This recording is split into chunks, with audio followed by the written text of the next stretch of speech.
Ici, je ne parle que de Jésus. Assemblée de saints pour la rencontre. Dieu ne se retrouve que dans l'église où son ordre est respecté. Retenez cela très bien. Toute église où l'enseignement de Dieu n'est pas respecté, Dieu n'est pas là. Faites tout ce que vous voulez. Faites des bruits comme vous voulez. Soyez des milliers comme vous voulez. Mais quand l'enseignement de Dieu n'est pas respecté, quand l'ordre établi par l'enseignement n'est pas respecté, vous êtes là ensemble, mais sans Dieu. Est-ce que vous comprenez comment Dieu marche? Depuis le commencement, c'est comme ça. Il ne le changera pas. Le jardin d'Éden, selon la révélation, cela symbolisait l'église locale comme nous sommes. Et nous sommes là par la grâce pour venir écouter la parole de Dieu. Quand nous venons à l'église, ce n'est pas pour venir adorer. Non. Quand nous venons à l'église, ce n'est pas pour venir prier. Quand nous venons à l'église, premièrement, c'est pour écouter la parole. Adorer, tu peux adorer à la maison, partout comme tu veux. Prier, tu peux prier partout comme tu veux. Mais écouter la parole, c'est dans l'église. Donc le but de l'église locale comme nous sommes, c'est pour venir être édifié. Or, on est édifié que par la parole. Est-ce que quelqu'un me comprend? Amen. Donc, enlève dans ta façon de voir les choses. C'est comme si nous venons à l'église pour adorer. Non. D'ailleurs, adorer, c'est toute la vie. Tout chrétien qui marche dans la crainte de Dieu, sa vie c'est une adoration. Donc ne croyez pas que l'adoration c'est toujours dit Seigneur je t'aime, je te bénis parce que tu es grand. Non, non. Non. La première adoration, c'est marcher dans la sanctification. Toute personne qui marche dans la sanctification, toute sa vie, tout son être, esprit, corps, âme, c'est une adoration. Même s'il ne dit pas Seigneur je t'adore, mais son corps, son être, c'est une adoration. Donc c'est comme ça que vous devez comprendre les choses. À l'église, comme ça, on vient pour écouter la parole. C'est pourquoi le prophète Salomon dit ceci: si tu entres dans la maison de Dieu, ne te presse pas de parler. Écoute d'abord. Or, qu'est-ce qu'on écoute dans la maison de Dieu? C'est l'enseignement. Est-ce que quelqu'un me comprend? Amen. Voilà, on continue avec notre enseignement. C'est le deuxième jour sur la rédemption. Il nous est dit dans Ephésiens chapitre 1, et on va nous lire Ephésiens chapitre 1 rapidement. Ephésiens chapitre 1 verset 5 à 7.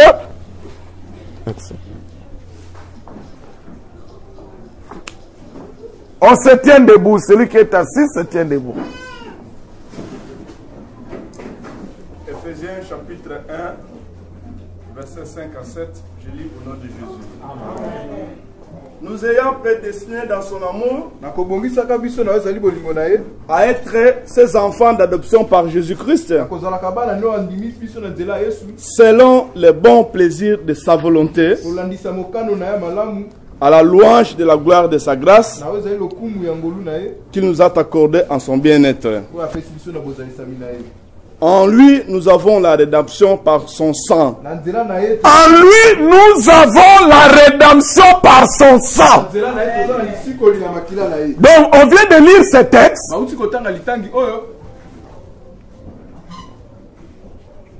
pour vous faire comprendre que le mot rédemption se retrouve d'abord dans la parole de Dieu. Seigneur, nous te confions ce moment.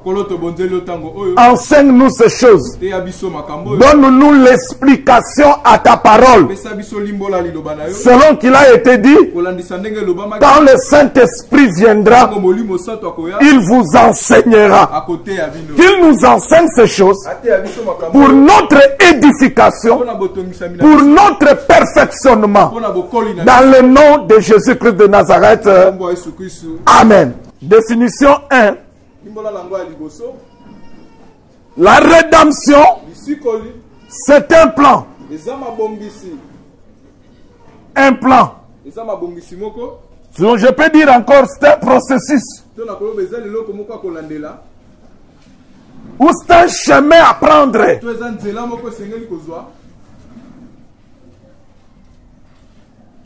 C'est un plan du salut. Il y a des termes clés, mes frères, mes soeurs. Dans la définition, il y a des termes clés qu'il ne faut jamais sauter. Donc, c'est-à-dire, quand tu définis, ces mots-là doivent se retrouver dans la définition. Le premier mot dans la définition, c'est le salut. Ça ne peut pas manquer. C'est un plan du salut dans lequel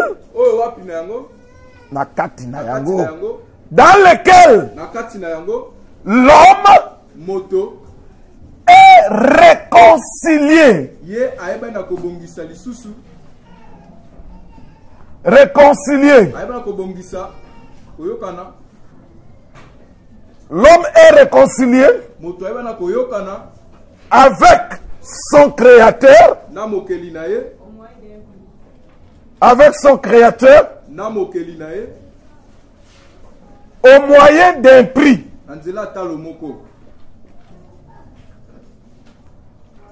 Donc les termes clés dans cette définition que tu ne peux pas oublier, il y a le salut, il y a la réconciliation, il y a le prix. Donc ce sont des mots phares dans la définition. Ça ne peut pas manquer. Cette définition, c'est une définition que je donne par connaissance, c'est-à-dire pour permettre à tout le monde de comprendre. Donc je définis la rédemption par connaissance. Est-ce que quelqu'un me comprend? Quelqu'un va prendre pour nous 1 Corinthiens 1:30 qui est là. Mais regardez, je vous donne la deuxième définition. La deuxième définition de c'est par révélation. Première définition, je définis par connaissance. Pour permettre à tout le monde de comprendre les choses. Mais dans la définition par révélation, dans la révélation, dans le monde de la révélation, on ne voit qu'une seule personne. Tout est lié à la personne là. On peut nous lire rapidement? 1 Corinthiens. Frère, lis fort parce qu'il faut que ça entre. Lis fort. 1 Corinthiens, chapitre 1er, verset 30. Or, c'est par lui que vous êtes en Christ, lesquels de par Dieu a été fait pour nous sagesse, justice et sanctification et rédemption. Il dit, par lui, nous sommes en Dieu. Et lui, Jésus-Christ, il a été fait. Il a été fait. Rédemption. Qu'est-ce que la rédemption? Selon la révélation, la rédemption c'est Jésus-Christ.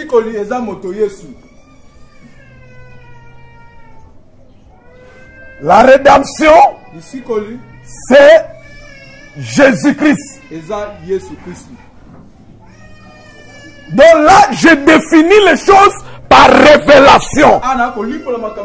Mais la première définition, c'est par connaissance. La révélation ne s'attache et liée qu'à la personne de Jésus-Christ. Toute révélation de la parole est liée à la personne de Jésus-Christ. Pas quelqu'un d'autre. Si vous prenez la parole de Dieu et que vous voulez révéler une autre personne en dehors de Jésus, ça devient de l'idolâtrie. Ça devient un péché. C'est une fausseté. Est-ce que quelqu'un me comprend? Alors maintenant, un plan. Le plan, nous avons dit que c'est un processus. C'est un chemin à suivre pour arriver. Bon, je peux expliquer le plan. Le plan, c'est un chemin à suivre.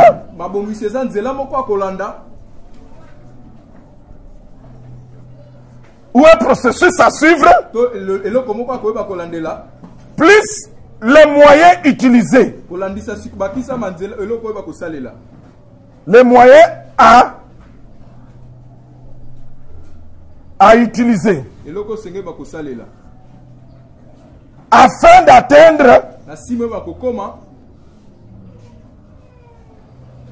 d'atteindre l'objectif.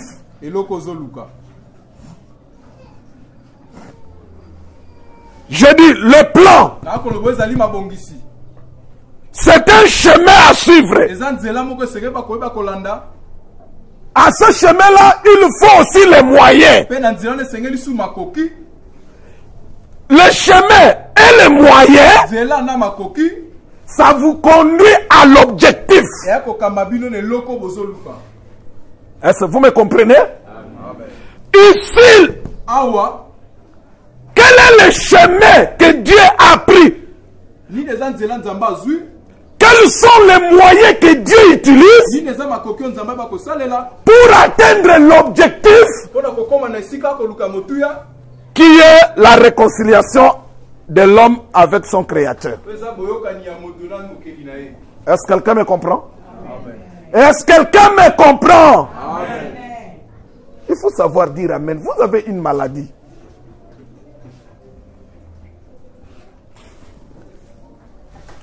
Nous avions défini maintenant le salut. Le salut c'est quoi? Qui peut me définir le salut c'est quoi? C'est quoi le salut? Non. C'est quoi le salut?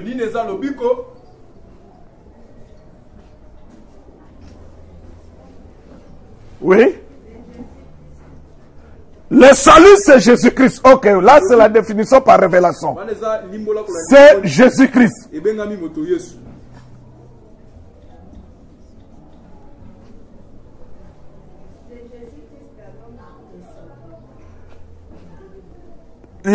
On donne des définitions.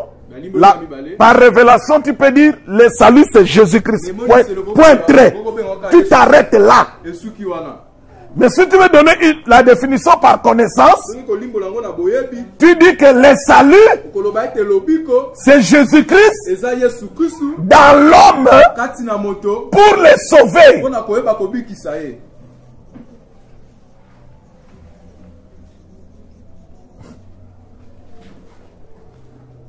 Par connaissance, tu peux dire le salut c'est Jésus-Christ dans l'homme. Jésus dans l'homme pour les sauver. Et notre définition du salut, c'est le salut c'est Dieu dans l'homme pour les sauver. Amen, amen. Amen, amen. Ok. Qu'est-ce qu'on doit encore? La réconciliation. Réconcilier vient de la réconciliation.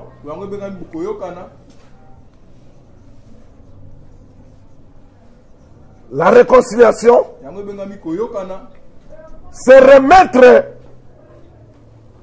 c'est revenir, non, ou bien non, c'est arranger ce qui avait été détruit. Ou bien c'est remettre en état ce qui avait été détruit.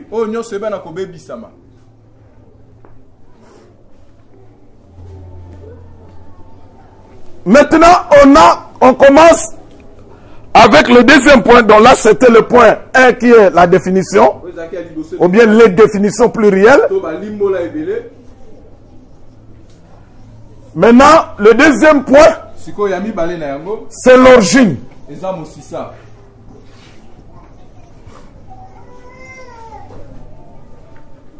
Où commence la rédemption. La rédemption, comme c'est un plan pour réconcilier l'homme, comme on parle de la réconciliation, c'est qu'il y a eu d'abord une relation, mais qui a été détruite. Donc il y a eu mésentente.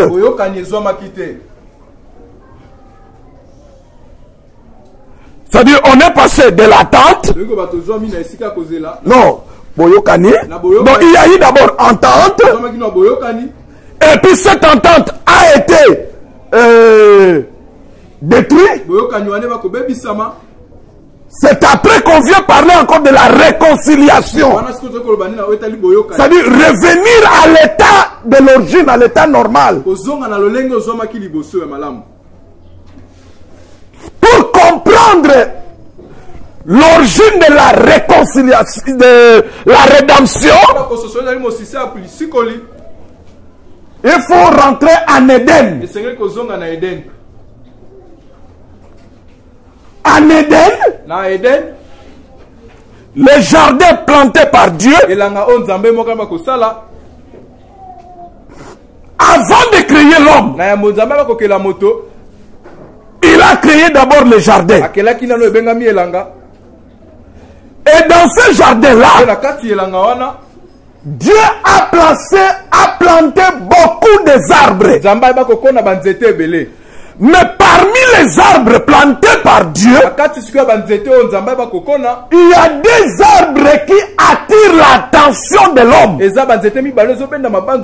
Parce que Dieu lui-même a voulu ainsi. Et Dieu nomme les deux arbres. Donc si on te pose la question, quel est le nom de ces arbres-là que Dieu a plantés au milieu, le nom, Dieu a donné le nom.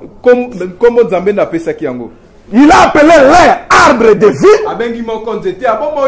C'est son nom. Le nom physique, c'est ça. Il n'y en a pas d'autre. C'est l'arbre de vie. Et l'autre, il a appelé ça l'arbre de la connaissance du bien et du mal. C'est Dieu qui appelle ça comme ça.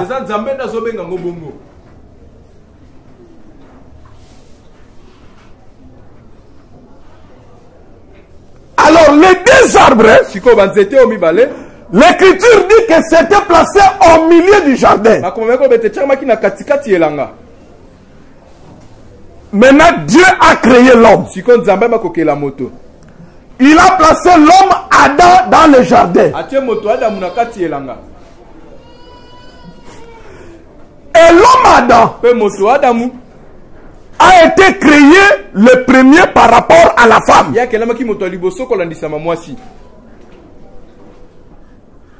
Dieu donne l'enseignement à l'homme Adam. Il est écrit que Dieu commanda ou bien Dieu ordonna. Mais je vous dis, dans le vrai sens, c'est Dieu enseignant. Dieu enseignait Adam. C'était un enseignement. Mais cet enseignement du commencement, c'était un enseignement avec interdit. Avec un interdit. Regardez. Comprenez ma démarche. Parce qu'il y a des gens qui vont nous suivre sur Internet, sur YouTube. Ils peuvent dire, mais pourquoi il parle comme ça au lieu d'aller tout droit? Surtout les gens des assemblées des saints. Et il prêche brutalement. C'est-à-dire qu'il prend la rédemption, il amène ça à Jésus-Christ, il commence à donner, à bombarder des révélations. Non, on ne peut pas prêcher comme ça. On ne peut pas enseigner comme ça. C'est trop brutal. Tout le monde n'a pas le même niveau. Tous, nous n'avons pas le même niveau. Il y a ceux qui comprennent les choses facilement. Il y a ceux qui comprennent les choses difficilement. Donc je ne peux pas venir comme ça. Je commence à parler de la rédemption et à donner des révélations, des révélations, des révélations. Non. Je vous fais comprendre d'abord l'histoire, le fait réel, comment les choses étaient d'abord. Cela va vous donner la connaissance. À partir de la connaissance des Écritures, je peux maintenant donner des révélations pour vous expliquer que quand Dieu a fait telle chose dans la révélation veut dire ceci. Donc là, je m'adresse à tous ceux qui vont me suivre, qui utilisent plus le langage de la révélation. Nous prêchons le peuple de Dieu. Et le peuple, il faut lui expliquer les choses clairement. Donc je vous donne d'abord le fait. Comment les choses étaient d'abord physiquement. Il y avait des arbres physiques en Éden. Dans ce jardin-là d'Éden, l'Éden physique, Dieu a placé l'homme physique Adam. Est-ce que quelqu'un me comprend? Amen. Donc Adam, quand il se promenait physiquement dans le jardin, il voyait l'arbre. Ce n'était pas spirituel. Un arbre physique appelé arbre de vie, un autre arbre physique appelé arbre de la connaissance du bien et du mal. Donc là, les choses doivent être claires. Parce que j'ai vu quelqu'un sur Internet en train de dire, bon, l'arbre de la connaissance du bien et du mal, lui vient entrer directement dans la révélation. Mais ça, c'est quelle façon d'expliquer les choses? Explique d'abord aux gens que l'arbre était d'abord un arbre physique comme ça. Parce que Ève répond très bien à Satan. Il nous a été interdit d'en manger. Et après, l'Écriture dit que Ève a vu que l'arbre était bon à la vue. Donc on ne peut pas voir quelque chose qui est spirituel.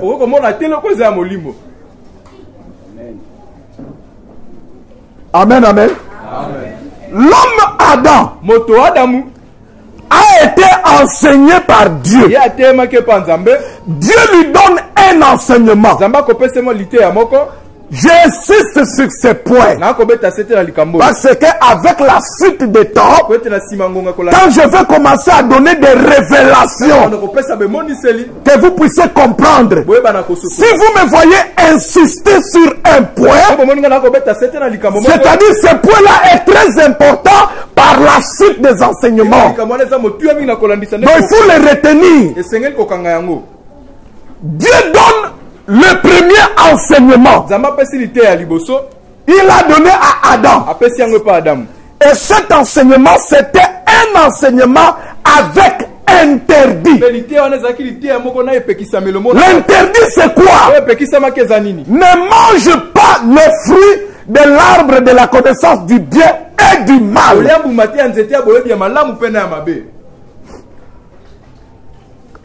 Quand Adam a reçu l'enseignement, il a respecté. Il a obéi.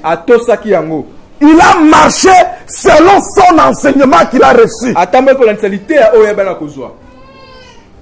Et Dieu est venu créer Ève le soir, au coucher du soleil.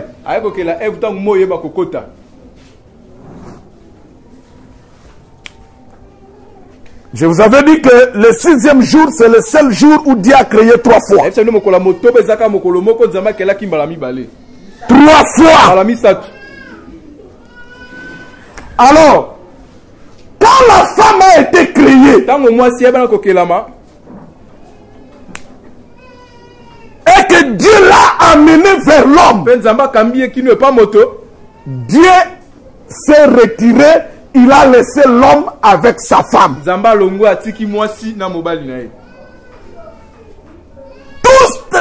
la connaissance que Ève a reçue, il ne l'a pas reçue chez Dieu. Non. Il l'a reçue chez l'homme.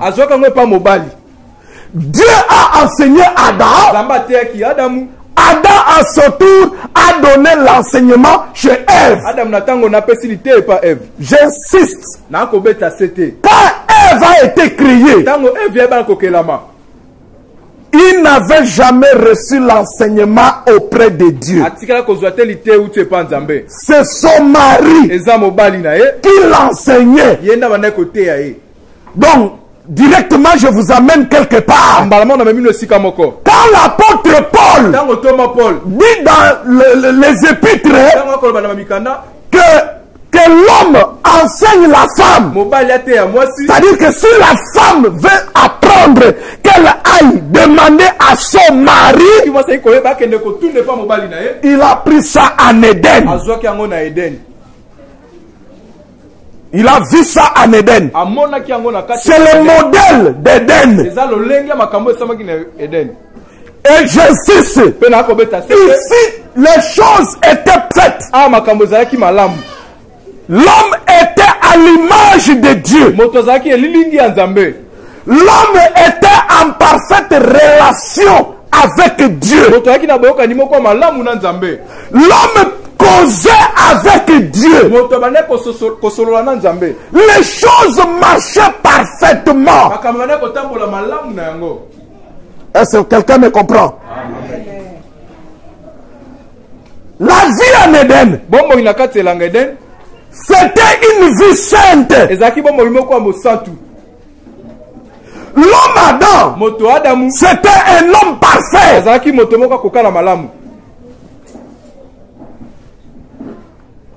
Suivez-moi très bien. Si tu ne comprends pas, soulève, tu poses la question. L'homme du jardin d'Éden. L'homme de... Ici, je parle d'Adam. Il est appelé, quand il est en Éden, fils de Dieu. Il est fils de Dieu. J'insiste. J'insiste. L'homme Adam en Éden. Il est fils de Dieu. Comme il est fils de Dieu, c'est-à-dire il a en lui l'esprit de Dieu.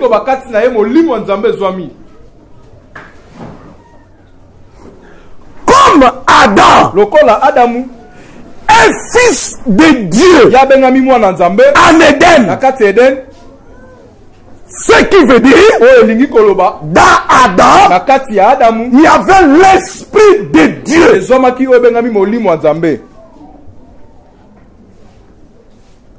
C'est l'esprit de Dieu dans Adam qui facilitait la relation avec Dieu.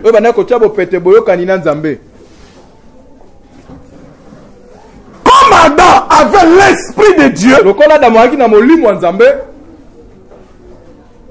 c'est ce qui faisait qu'il soit à l'image de Dieu. Donc Adam était un homme saint comme Dieu.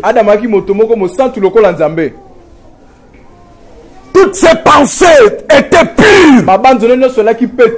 Ses sentiments étaient des sentiments purs, agréables à Dieu. Son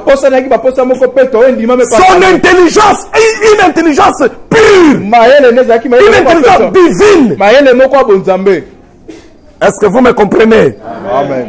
À cause de l'esprit de Dieu en lui. Et je dis ceci. Le jardin d'Éden, quand on a mis l'homme et la femme maintenant, et que l'homme reçoit l'enseignement auprès de Dieu, l'homme à son tour enseigne à la femme. C'était l'ordre établi par Dieu en Éden. L'ordre de Dieu en Éden. L'homme reçoit l'enseignement chez Dieu. L'homme à son tour l'enseigne à la femme. Donc, le jardin d'Éden, selon la révélation, cela symbolisait l'église locale comme nous sommes. L'église locale, l'église qui a des mines. Pourquoi?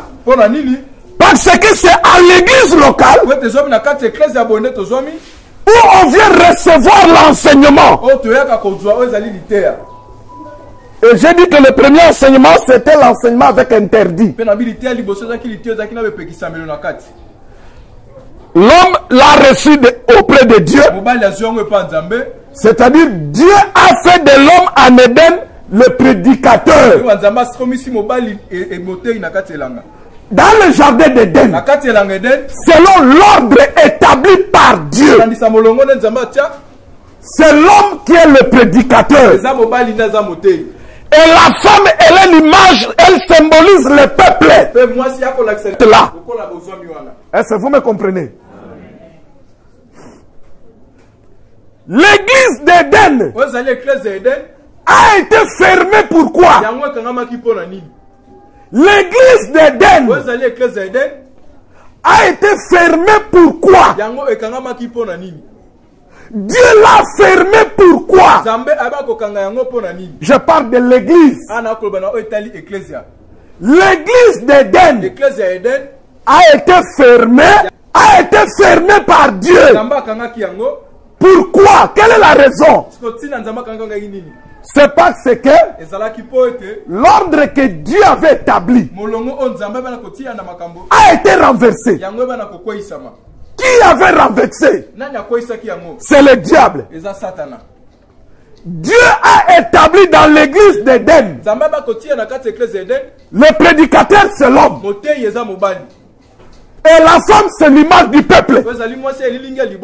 Mais quand le diable est venu avec son enseignement, parce qu'un enseignement est renversé par un autre enseignement. Je reprends. Un enseignement ne peut être renversé que par un autre enseignement. L'ordre établi peut être renversé que par un autre ordre. Est-ce que vous me comprenez? L'ordre établi par Dieu, c'était l'homme Adam, le prédicateur, et la femme Ève, le peuple.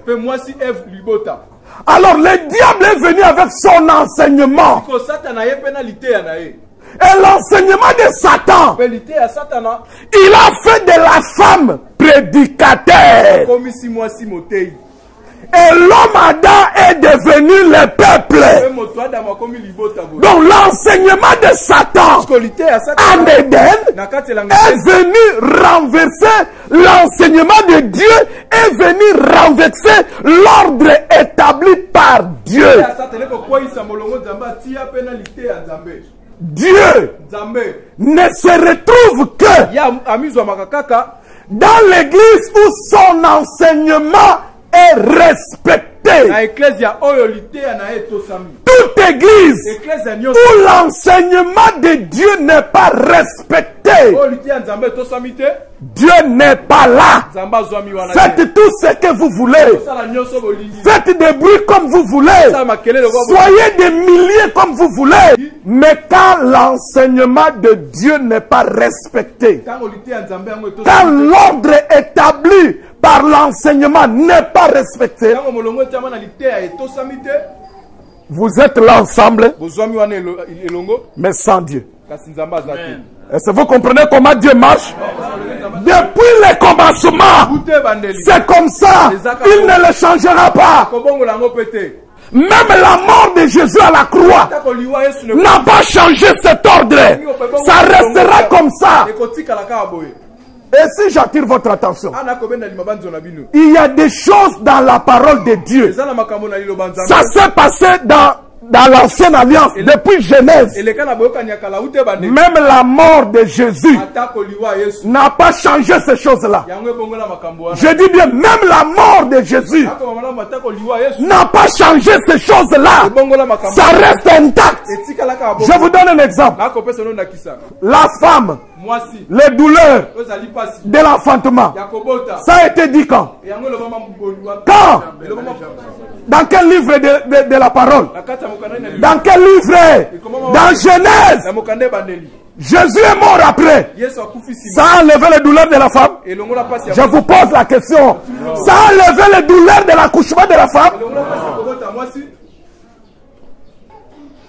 Alors l'église d'Éden a été fermée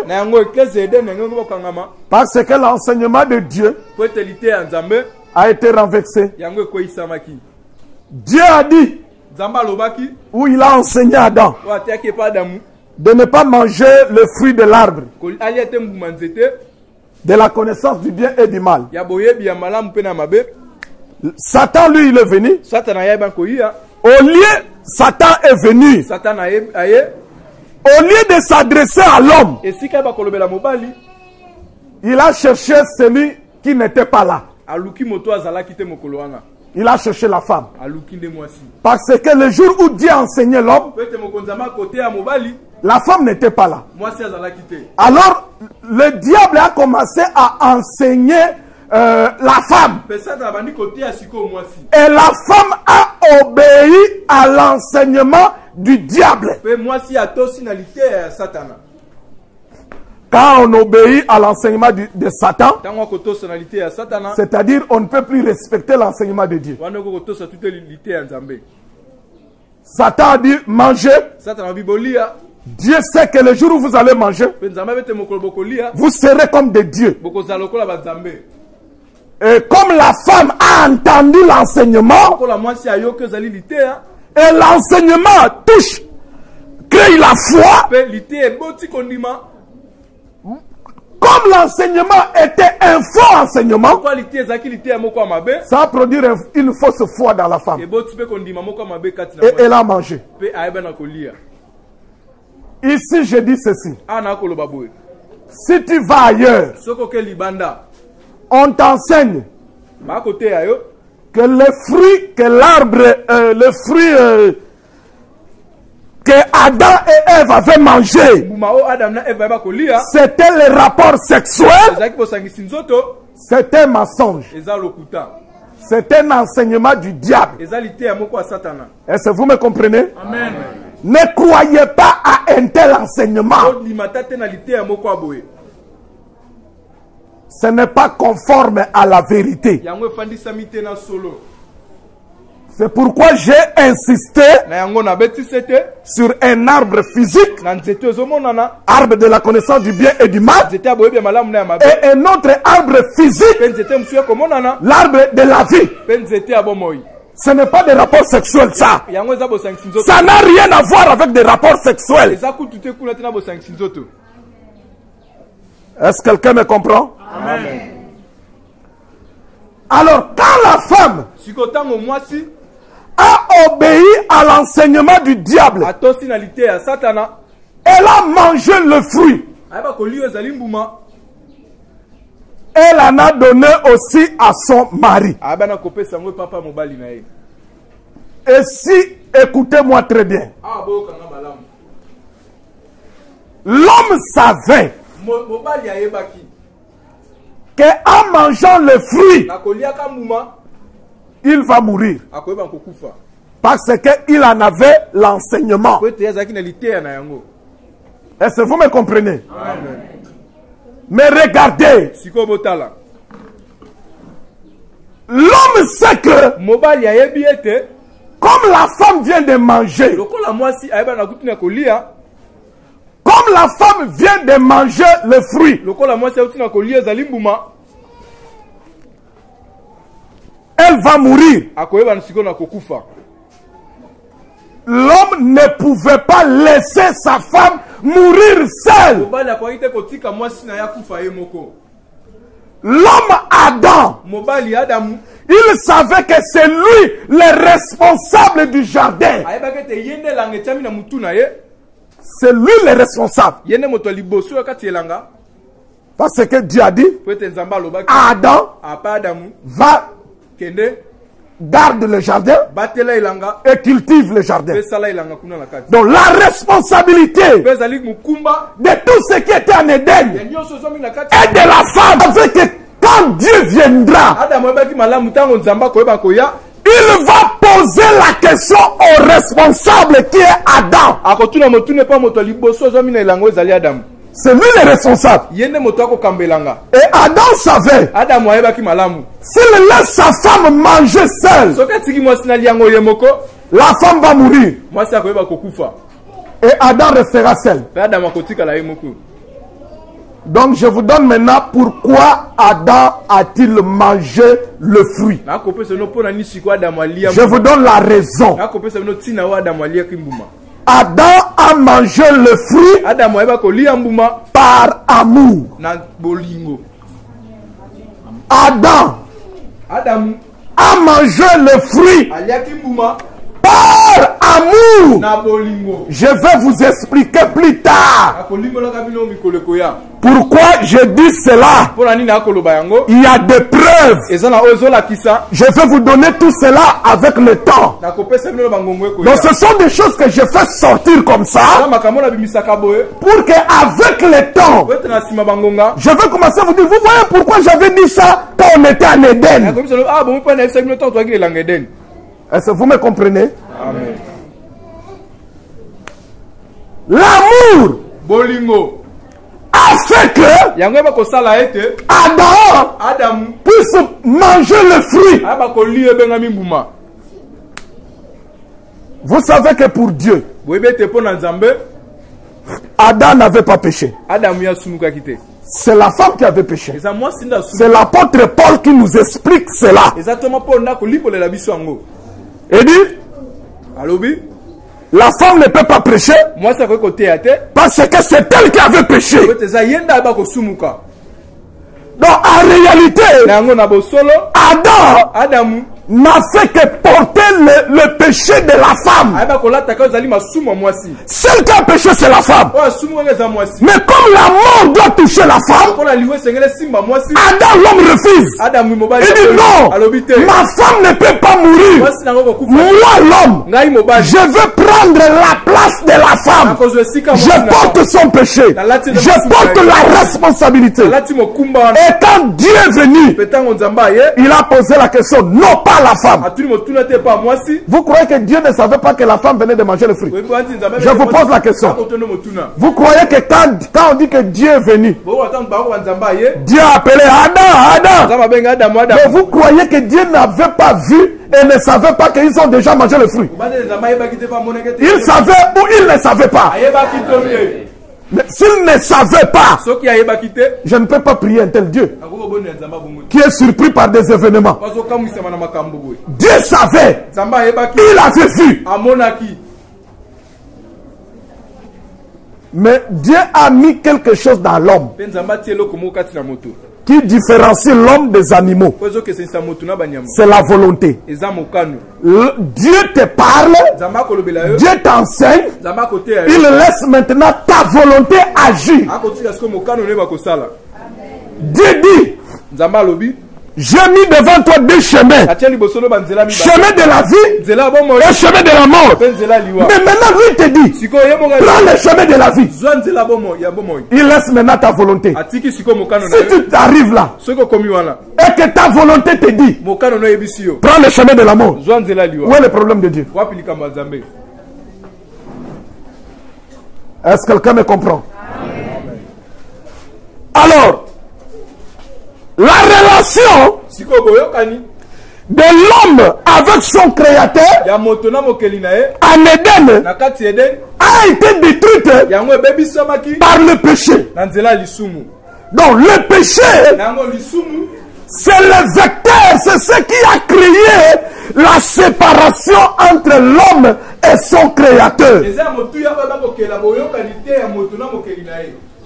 C'est le péché qui est la base de tout. C'est pourquoi il est écrit, tous ont péché et sont privés de la gloire de Dieu. Ça a commencé en Éden. Quand l'homme a péché, la gloire de Dieu s'est retirée de l'homme. L'homme est resté un homme naturel. Avant le péché. Donc, quand l'homme était en Éden avant que le péché entre, c'était pas un homme normal. C'était un homme Dieu. Parce que l'esprit de Dieu était en lui. Est-ce que quelqu'un me comprend? Amen. Et cet homme-là, suivez, je rentre ici, était appelé fils de Dieu.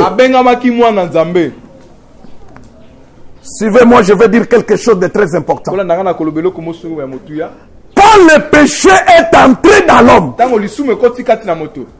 l'esprit de Dieu qui a mené la nature de Dieu dans l'homme, l'esprit de Dieu est sorti.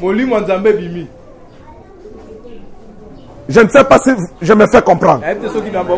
Papa, si vous pouvez me donner le panier là. Regardez, ça c'est l'homme. Et ça c'est l'esprit de Dieu dans l'homme. Et quand ça c'est le péché. Quand le péché est entré dans l'homme, l'esprit de Dieu est sorti de l'homme. Est rentré vers Dieu. Or, je dis, quand l'Esprit de Dieu est dans l'homme, on enlève le péché. Cet homme-là est appelé fils de Dieu. Est-ce que vous me comprenez? Amen. Bon, je prends vraiment les couleurs. Je vais vous aider avec vraiment les couleurs. Bon. Je vais vous aider pour que vous puissiez comprendre quelque chose. Trouvez-moi un papier ou un habit rouge. Trouvez-moi quelque chose de rouge. Foulard, quelque chose de couleur rouge. Rapidement. Il n'y a pas une sœur qui a même quelque chose de rouge. Papier, foulard. Je vais vous expliquer.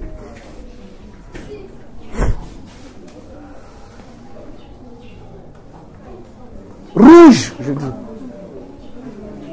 Rouge. Rouge. Ah non.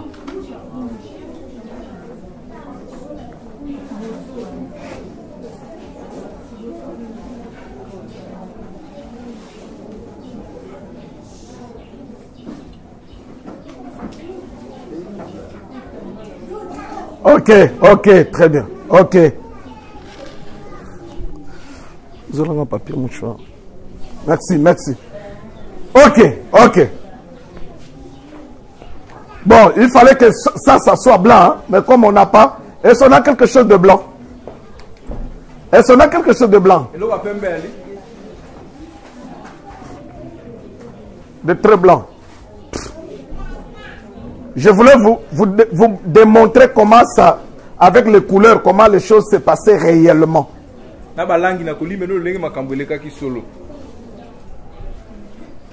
Bon, voyons. Regardez.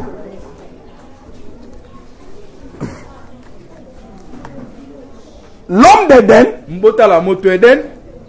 il était sa couleur spirituelle. Il était blanc. Est-ce que vous me comprenez? Amen. Je dis sa couleur quoi? Sa couleur quoi? Sa couleur spirituelle. C'était un homme blanc. C'est-à-dire un homme saint. Est-ce que vous me comprenez? Amen. C'est-à-dire un homme sans péché. L'homme du jardin d'Éden. Et dans cet homme-là, il y avait l'Esprit de Dieu.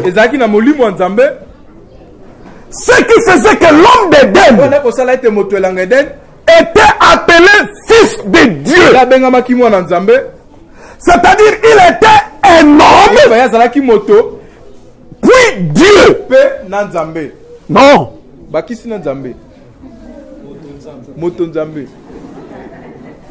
Il était un homme, puis il est aussi Dieu. À cause de l'Esprit de Dieu en lui. Est-ce que vous me comprenez? Amen. Maintenant, quand le péché est entré dans l'homme, le péché a la couleur rouge. Retenez cela. Le péché n'a pas la couleur noire. C'est rouge. C'est Esaïe qui nous dit, qui nous donne la couleur du péché. Quand il dit si vos péchés sont rouges, alors regardez ce qui s'est passé. Quand le péché est entré dans l'homme, l'homme, qu'est-ce qui s'est passé? L'Esprit de Dieu est sorti dans l'homme. L'Esprit est rentré vers le Créateur. L'homme est resté l'homme péché. Et il a changé directement de couleur. Il n'était plus blanc. Il est devenu rouge. Ce qui signifie la nature de l'homme, tout son être, son esprit, son âme, son corps était devenu rouge. La nature du péché. Donc après le péché, l'homme porta la nature du péché. C'est pourquoi cet homme-là ne pouvait plus être appelé fils de Dieu. On l'a appelé péché. Et il était comme il est devenu péché, on l'appela pécheur. Est-ce que c'est clair? Amen. Alors maintenant, quand l'homme a perdu la nature de Dieu, donc la relation avec le Créateur a été brisée, a été détruite totalement. Plus de relations. C'est pourquoi Dieu a chassé l'homme du jardin. L'homme est sorti du jardin. Mais avant que l'homme ne sorte, suivez-moi maintenant très bien. Suivez-moi très bien. Avant que l'homme ne puisse sortir du jardin, Dieu est venu le soir. Pourquoi Dieu est-il venu seulement le soir? Il a attendu que le soleil puisse faire son voyage et que lui, Dieu n'intervienne que le soir.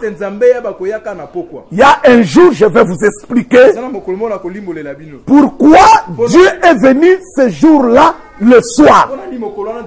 Mais je ne peux pas expliquer ça directement maintenant.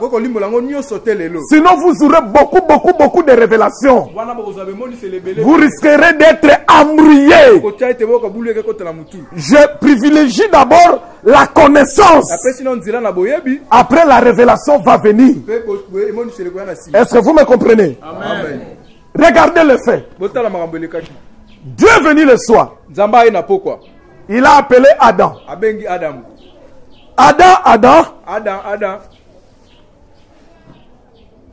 Adam n'était plus là où Dieu devrait le voir.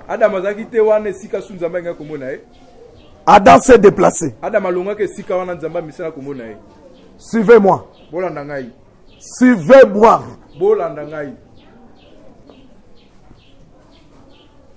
Est-ce qu'on peut acclamer pour la parole de Dieu?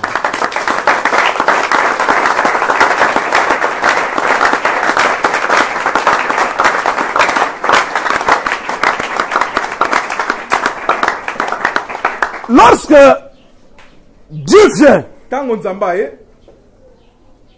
il ne voit pas Adam là où il devrait le voir. Il l'a appelé maintenant. Adam. L'écriture dit ceci. Et suivez bien d'abord. Là, les choses se passent dans le jardin d'Éden, s'il vous plaît. Regardez. C'est drôle, hein? S'il vous plaît, s'il vous plaît.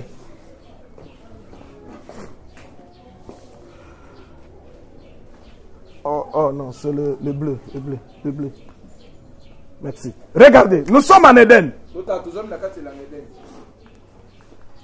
Il y avait des arbres.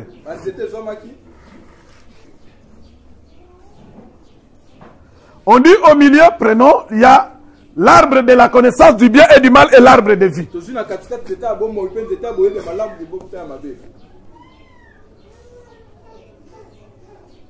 Suivez. L'écriture dit ceci. Lorsque Dieu a appelé Adam,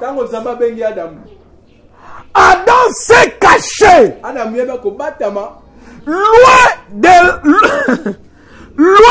de la face de Dieu. Loin de la face de Dieu. Bon, je vous pose la question. En réalité comme ça, Adam il est où? Il est où? Bon, quand il s'est caché où? Est-ce qu'il est sorti en dehors du jardin? Bon, je vous pose la question. Pourquoi on peut dire pendant que Adam est dans le... Qui a fait le jardin? Bon, mais comment la parole peut dire que Adam s'est caché loin de la face de Dieu? C'est pendant qu'il est dans le jardin. Nzokande. Comment expliquer cela? Il n'est pas sorti du jardin. Il est toujours dans le jardin. Mais la parole dit, il est parti loin, s'est caché loin de la face de Dieu. Comment expliquez-vous cela? C'est-à-dire, ici je vous exhorte. Quand on dit que Adam s'est caché loin de la face de Dieu, ce qui nous fait comprendre que dans le jardin, il y a un lieu où la face de Dieu se retrouvait. Et il y a aussi des endroits où la face de Dieu ne se retrouvait pas. Mais alors, quel est le lieu où on dit, de laquelle on dit que c'est la face de Dieu? C'est le lieu où Dieu rencontrait l'homme. Est-ce que vous me comprenez? C'est toujours en Éden. Mais le lieu considéré par Dieu, c'est là où il venait rencontrer l'homme. C'est-à-dire, c'est le lieu où lui venait enseigner l'homme. Le lieu de l'enseignement. Et quand on sort du lieu de l'enseignement, on est loin de la face. Ce qui veut dire pour aujourd'hui. Je prends Eden, je vous amène aujourd'hui pour vous faire comprendre. Toute église qui n'a pas l'enseignement de Dieu, la face de Dieu n'y est pas. Faites tout ce que vous voulez, mais la face de Dieu n'y est pas. Donc tous ceux qui se retrouvent dans une telle église où il n'y a pas l'enseignement de Dieu, vous êtes loin de la face de Dieu. C'est compris? Amen. Maintenant nous rentrons en Éden. Alors Dieu est venu. Il a appelé Adam. Adam lui a dit, bon, j'ai entendu ta voix, je me suis caché. Parce que je suis nu. Alors Dieu a dit, mais as-tu mangé le fruit que je t'avais interdit? Adam dit, bon, c'est la femme que tu as mis à mes côtés. Là maintenant j'exhorte le frère. Je dis c'est une exhortation. À partir de ce qu'Adam a dit. Frère, là je m'adresse uniquement aux frères. Frère, il ne faut pas aller demander une femme chez Dieu. Il ne te la donnera pas. Depuis que l'homme Adam lui a dit ça, la femme que toi tu m'as donnée, Dieu s'est décidé de ne plus donner de la femme à l'homme. Frère, si tu veux une femme, va, parle à la femme. Ne va pas prier Dieu, donne-moi une femme. Il ne va pas te la donner. Là, j'exhortais le frère. Donc, au lieu de passer des temps inutiles, Seigneur, donne-moi une femme. Non. Regarde seulement le Seigneur. Et tu vas, tu te pointes. Tu lui parles. Et nous sommes là pour vous aider. L'homme a dit c'est la femme que tu m'as donnée. C'est maintenant pour la première fois que Dieu a parlé à la femme. Dieu, pour la première fois, que Dieu s'adressa directement à la femme. Il lui pose la question, pourquoi tu fais cela? Et la femme lui a dit, c'est le serpent. Amen, amen. Amen. Il y a beaucoup de choses à dire. La forme du serpent, il y a encore à boire et à manger. Parce qu'il y a des gens qui enseignent que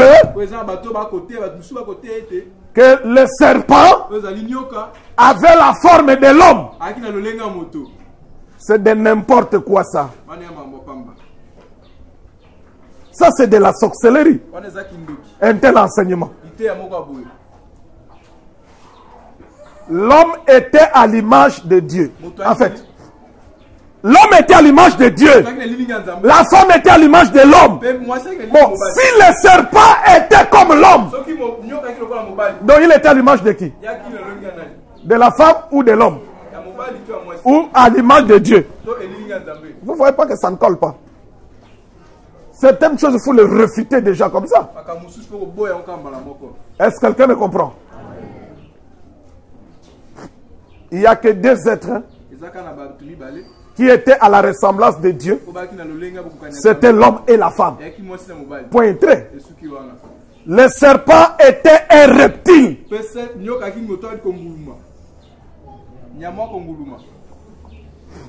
Le serpent était un reptile.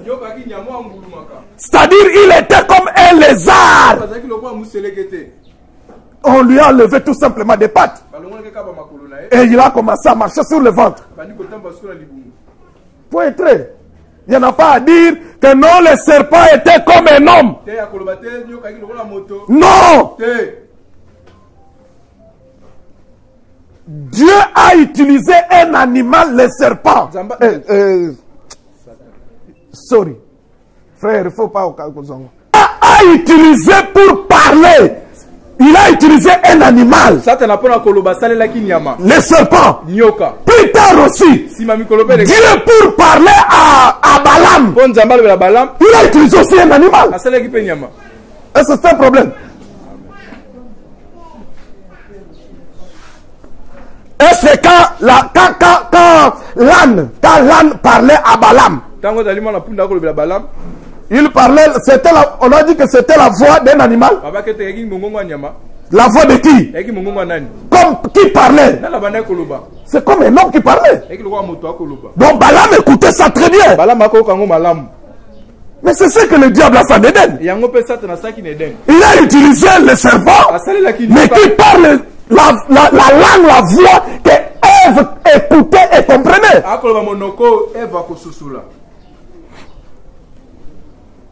Amen, amen. Amen. Alors regardez quand Dieu est venu. Comme ils étaient nus.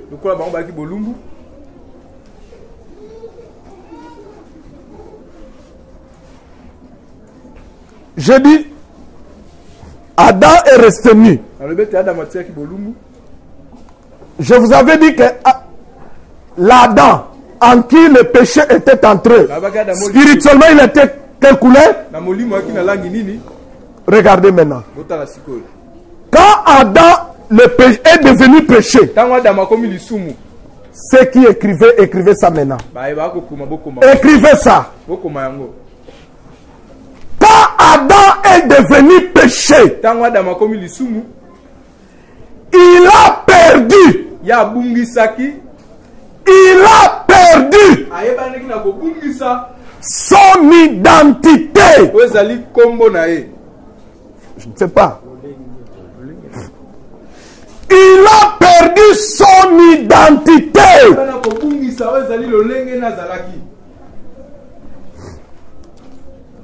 Quand le péché est entré dans la présence du péché, a fait perdre à Adam l'identité qu'il avait. Or, quelle était l'identité d'Adam? Quelle était l'identité d'Adam? Voilà. Son identité, il était fils de Dieu. Qu'est-ce qui faisait que Adam soit appelé fils de Dieu? C'est parce que l'Esprit de Dieu était en lui. Est-ce que quelqu'un me comprend? Amen. Maintenant, comme le péché est entré, l'Esprit de Dieu est sorti. C'est-à-dire, l'identité du Fils de Dieu est sortie. Et Adam est resté un homme naturel. J'insiste. Quand Adam a péché, la plus grande chose qu'il avait perdue, c'est son identité. Je reprends. Quand Adam a péché, quand le péché est entré dans Adam, la plus grande des choses qu'il avait perdues, c'est son identité. Il l'a perdu. Il est resté un homme normal. Et cette identité, ça s'appelle fils de Dieu. Le péché est entré. Adam est devenu péché. Et il a perdu l'identité d'être fils de Dieu. Suivez-moi, Dieu maintenant il est venu. Je rentre dans l'histoire maintenant. Regardez. Dieu les a trouvés nus. Alors qu'est-ce que Dieu a fait? Je dis suivez-moi. Comment tu peux dormir comme ça?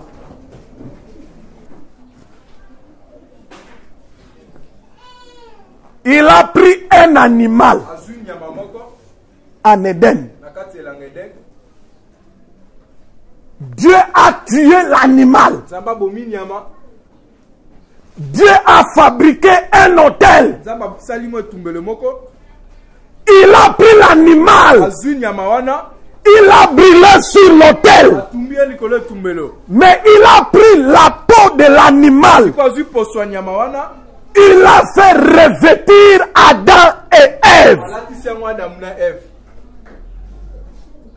Je reprends. Ici, je parle de deux façons. Hein. Je parle par connaissance et je parle aussi par révélation.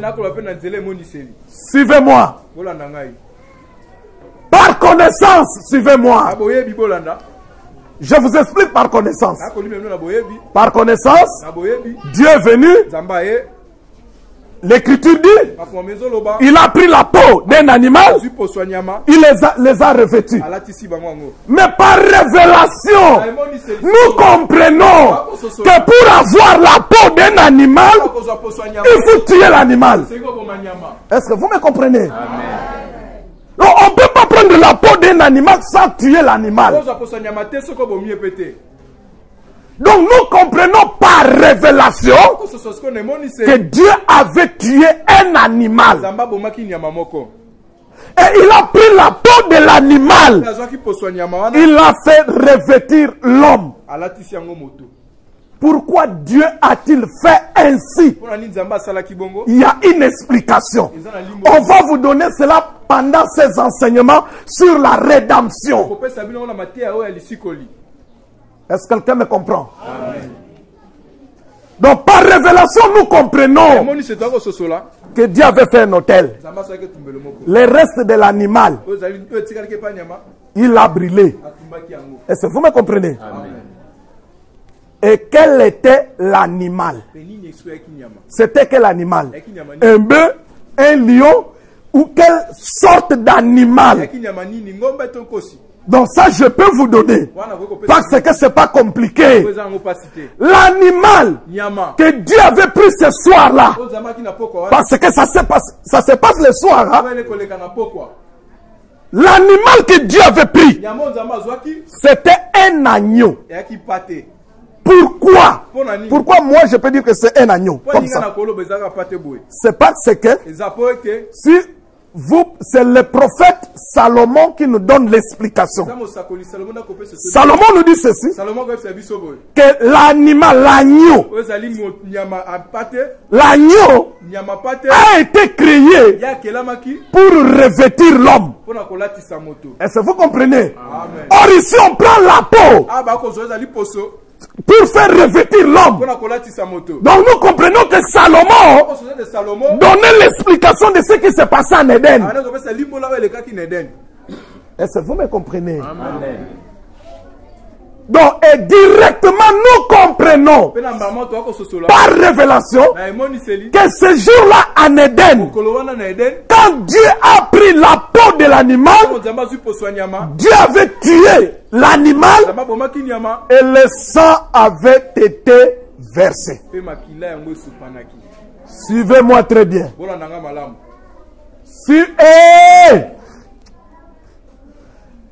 Ici, je vous amène dans le monde de la révélation. Suivez-moi. Qui a versé le sang de l'animal en Éden? C'est qui? C'est Dieu. Est-ce que vous me comprenez? Suivez-moi. Bon, Dieu est très intelligent. Dieu est très intelligent. Regarde, c'est lui qui verse le sang. Le premier, il verse le sang. Mais il vient plus tard.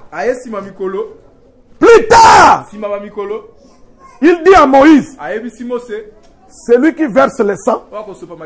Son sang aussi sera quoi?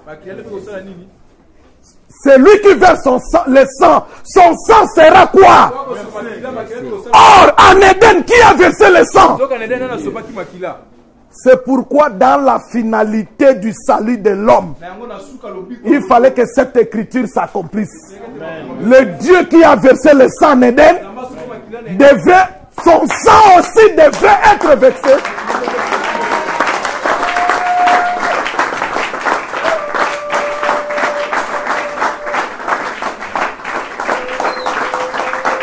Pour sauver l'homme.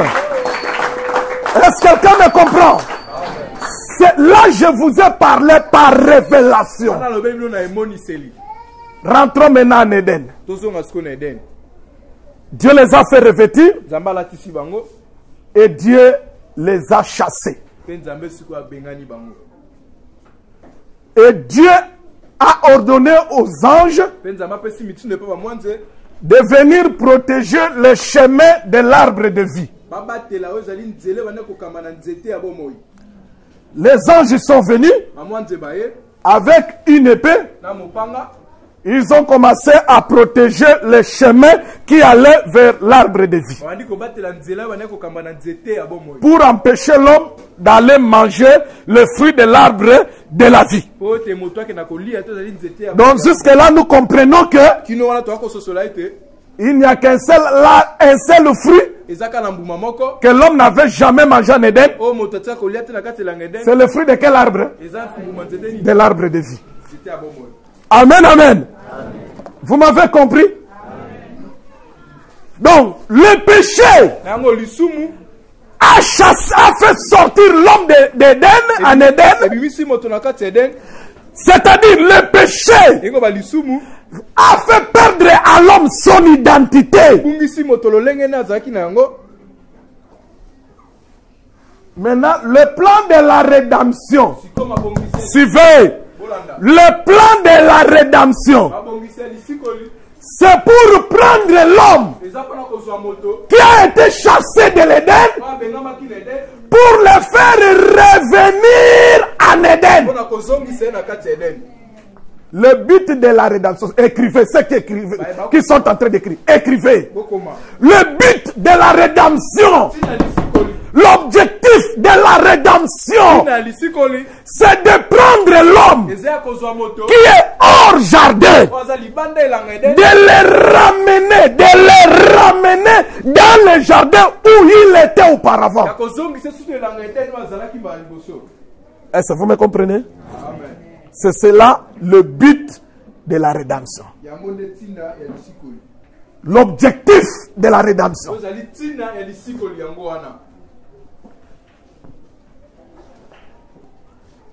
J'ai beaucoup parlé, on s'arrête là. Il y a une question pour ce que je viens de dire. Il y a une question. Oui?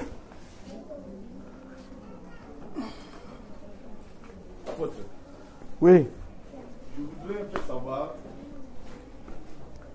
actuellement là, de notre vivant, est-ce qu'on peut situer le pays où se trouvent les jardins d'Éden? Parce que si vous allez dans Google qui est le moteur de recherche qui nous permet de nous renseigner sur certaines informations d'histoire qui passent à travers le monde, vous cherchez à faire les pays, localiser les pays où se trouvaient les jardins d'Éden. Bon, apparemment, les orientations nous indiquent vers le pays des Moyen-Orient, tout ça. On ne sait pas vraiment situer. Tantôt c'est l'Irak, tantôt c'est la Turquie, tout ça. Parce que l'arbre de vie a été protégé jusqu'aujourd'hui. Mais si vraiment... Jusqu'aujourd'hui? Non. Hein? Tu parles à la, en fait, tu parles à la manière des hommes. Ok. Non, scientifiquement, ok. Je te comprends. Je te comprends. Oui. Ok. Oui. Maintenant là, oui. Si on regarde bien, le pays où se trouvent les jardins d'Éden dans les Moyen-Orient, c'est un pays non chrétien. Vous voyez? Oui, je t'écoute. Ce sont des pays non chrétiens. Alors, nous voulons maintenant savoir. Oui. Alors, c'est les non chrétiens qui se sont empiétés là où se trouvaient vraiment les jardins d'Éden, ou bien c'est resté un mystère dans le plan de Dieu que vraiment les vrais lieux du jardin d'Éden sont toujours cachés. Bon, ok, ok. Suivez-moi. En fait, il y a beaucoup de choses que je suis en train de sauter. Parce que si je commence à beaucoup parler, mon problème c'est ce peuple ici. Tous ces gens qui sont assis devant moi, ils sont là à comprendre les choses. Si je commence à tout dire, ça va les embrouiller. C'est pourquoi je parle.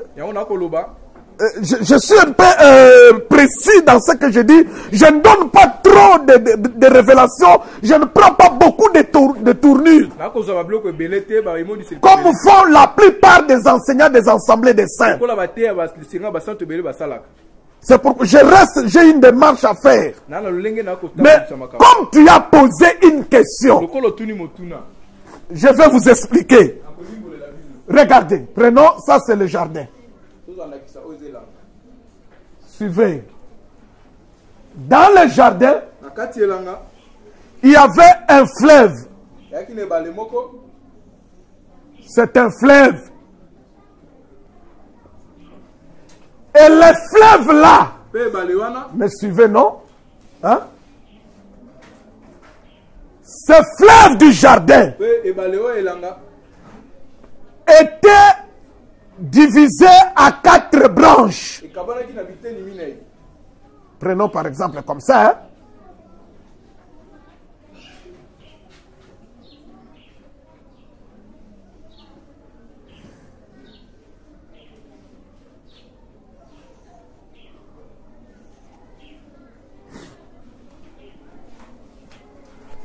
C'est un fleuve, mais qui a 4 branches. Et chaque branche a un nom. Première branche, deuxième branche, troisième branche et quatrième. Ok? Chaque branche a un nom. Mais maintenant, il y a une branche qui s'appelle fleuve Euphrate.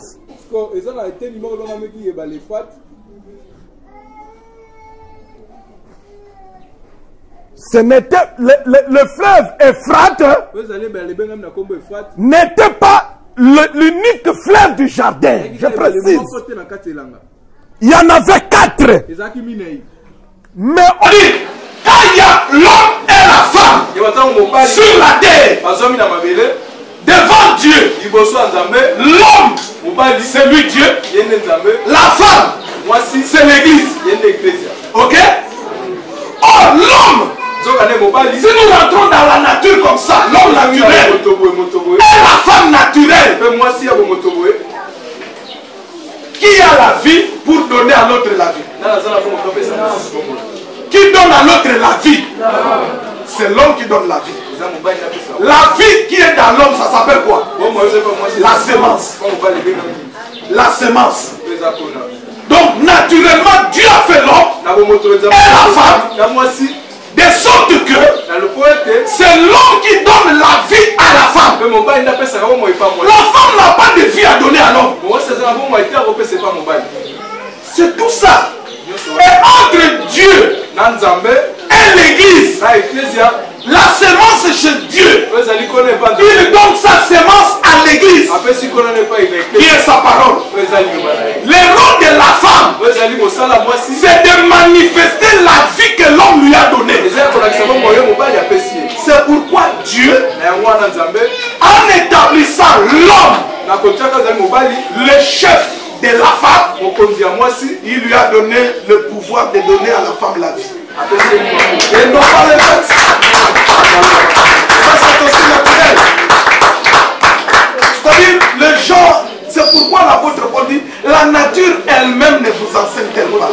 Il ne faut pas compliquer les choses. Jésus, j'insiste, Jésus n'est jamais venu renverser l'ordre établi depuis le commencement. Non. Non. S'il l'avait renversé, aussi lui renversé, il devrait établir une femme apôtre. Parce qu'il ne l'a pas fait. Parce qu'il a marché selon l'ordre du commencement. N'avez-vous pas lu le Seigneur Jésus quand on lui parle du divorce, ou non, quand on lui parlait de la femme, de l'homme qui doit avoir plusieurs femmes, je crois, et de divorce, il leur répondit au commencement, il n'en était pas ainsi. C'est-à-dire, c'est l'homme par sa façon qui change les choses. Il y a certaines choses ça ne changera pas. C'est l'ordre que Dieu a établi. Vous pouvez faire tout ce que vous voulez. Ce n'est pas le problème de Dieu. Vous pouvez avoir toutes les femmes comme vous voulez. Je ne suis pas contre la femme. D'ailleurs, c'est une créature merveilleuse. Mais quand il s'agit de l'ordre de Dieu, là je ne badine pas. Question? La deuxième. Merci. En fait, comme vous le savez d'ailleurs, tout à l'heure, vous venez de dire que vous êtes en train d'expliquer ainsi parce que nous sommes ces petits peuples-là qui comprennent un peu de manière longue. Alors, par là, je me pose une question parce que tout à l'heure, vous venez de dire que l'homme ne voulait pas que la femme meure seule. Et étant donné qu'il était son responsable, bon, à un moment donné, je crains que nous, ces petits peuples, nous comprenions que voilà, si ma femme commet une bêtise, alors pour la protéger, il va falloir peut-être que moi, si j'emboîte les pas. Donc, vous avez explicité ça par rapport à la révélation. Ok. J'explique ceci.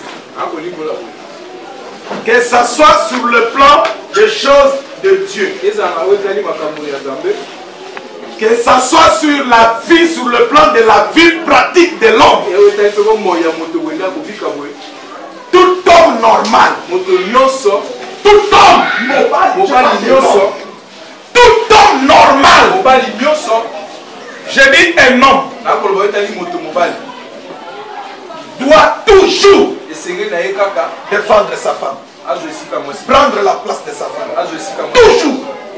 S'il y a un homme dans la vie courante qui ne prend pas la place de sa femme, qui expose sa femme, c'est un mauvais homme. Il est appelé à rester célibataire. Retenez ça pour toute la vie, frère. L'homme doit toujours défendre sa femme. L'homme doit toujours prendre la place de sa femme.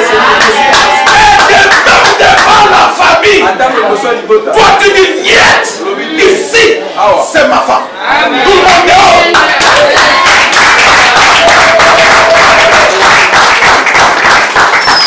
Si tu veux vivre dans un mariage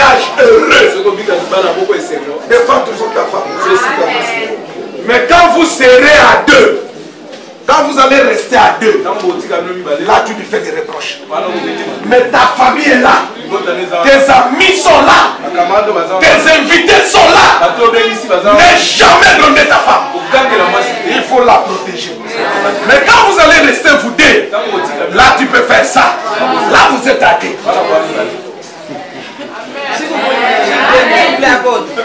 C'est pas frère.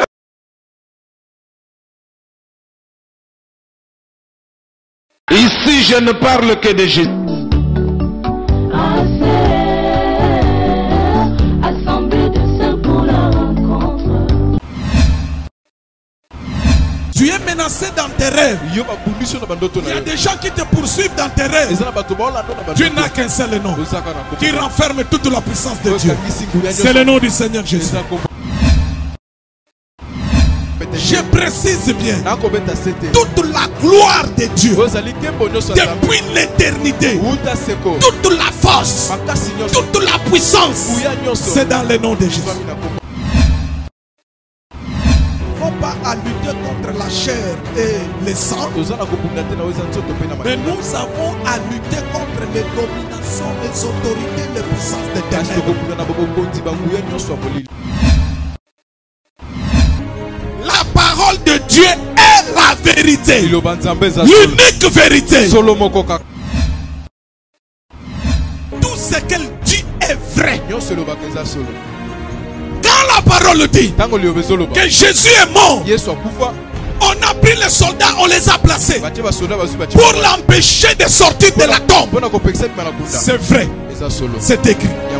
Nous y croyons. Depuis Adam, en passant par les Noé, par les Abraham, tout le monde, la mort les avait pris dans sa prise. Et la mort se disait, Jésus, même si tu as vécu le péché, moi je t'attends, je vais t'avoir. Mais Jésus avait déjà dit, avant d'affronter la mort, il dit, je vais mourir et le troisième jour, je vais ressusciter. Tous ceux qui croient en Jésus, qui sont fils de Dieu, sont de l'espèce de Jésus. Je vous dis la vérité. Regardez. C'est Dieu qui a dit à Abraham, donne-moi Isaac. Dieu ne s'est pas arrêté là. Il dit, tu vas l'offrir à l'une des montagnes que moi Dieu je t'ai tiré.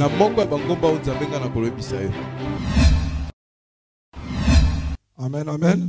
Amen.